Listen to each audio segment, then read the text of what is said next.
किसान संगठन द्वारा एमएसपी की मांग को लेकर बुलाए गए बंद का असर ग्रामीण क्षेत्रों और तहसीलों में खूब दिखाई दे रहा है। एक दिन पहले ही वारासिवनी नगर में चारों खूंट बंद रहा और व्यापारियों और दुकानदारों ने किसानों को समर्थन देते हुए व्यापार को बंद रखा, जिस वजह से यहां पर किसानों की मांग को मजबूती से रखने में सफलता मिली। लेकिन 10 दिसंबर को किसान संघ ने बालाघाट नगर में बंद का आह्वान किया था, जिसे आशातीत कामयाबी अब तक नहीं मिल सकी है। शहर में मंगलवार को गुमास्ता के तहत बाजार बंद रहता है। इस वजह से अधिकांश दुकानें सुबह से खुली ही नहीं, जबकि चाय पान और नाश्ते की दुकानें हर दिन की तरह ही खुल गई। हालांकि बस एसोसिएशन द्वारा किसानों की मांग का समर्थन करते हुए बसों के पहिए जाम किए गए हैं और यात्री बसों की आवाजाही प्रभावित हुई है।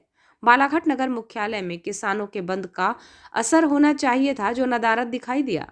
इसकी बड़ी वजह यह सामने आई कि किसान संगठन द्वारा ग्रामीण क्षेत्रों में अधिक फोकस किया गया है, जहां पर धान खरीदी केंद्र और सोसाइटी स्तर पर किसानों को एकजुट करते हुए उन्हें एमएसपी की मांग को लेकर सरकार के विरोध में खड़ा करने में सफलता हासिल हुई।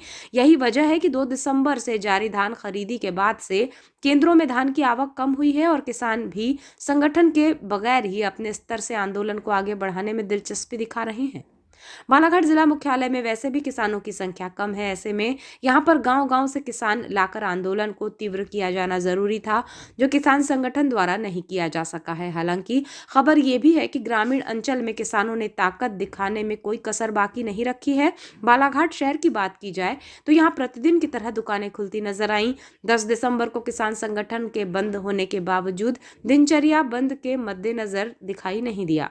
पेट्रोल पंप के साथ ही अशासकीय स्कूलों में भी बंद किए जाने का आह्वान था, लेकिन पेट्रोल पंप चालू रहे, जबकि दूसरी ओर इतवारी बाजार, कृषि उपज मंडी परिसर में भी बंद जैसी हलचल नहीं थी, क्योंकि फल और सब्जी एसोसिएशन द्वारा बंद से किनारा करते हुए इसमें सहभागिता निभाने से इनकार कर दिया गया था, जिसके फलस्वरूप मंडी चालू रही और फल और सब्जियों की आवक होने के साथ ही इसका वितरण भी होता रहा। शहर में चाय पान और नाश्ते की दुकानों में बंद का असर नहीं दिखाई दिया, जबकि बाजार को लेकर अभी स्थिति ये थी कि प्रति मंगलवार को अमूमन बाजार का साप्ताहिक अवकाश घोषित है और अधिकांश दुकानें इसी वजह से नहीं खुली, क्योंकि मंगलवार बंद के नजरिए से व्यापार वैसे भी बंद होता है।